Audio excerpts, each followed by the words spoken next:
Hello guys, in this video I am going to show you how to set the default email message that will be sent to your customers automatically on the Invoices application.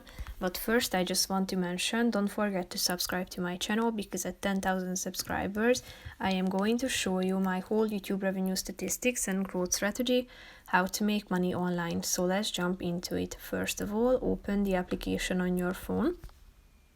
After that, tap on the settings button in the upper left corner of the screen, and then you should scroll down and tap on default email message.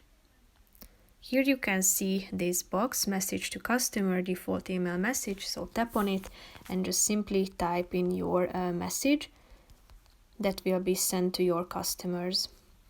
After typing in, just tap on this button in the upper left corner of the screen and it will be saved automatically. If you want to edit it, you can do so by just simply coming back to this section and changing your message.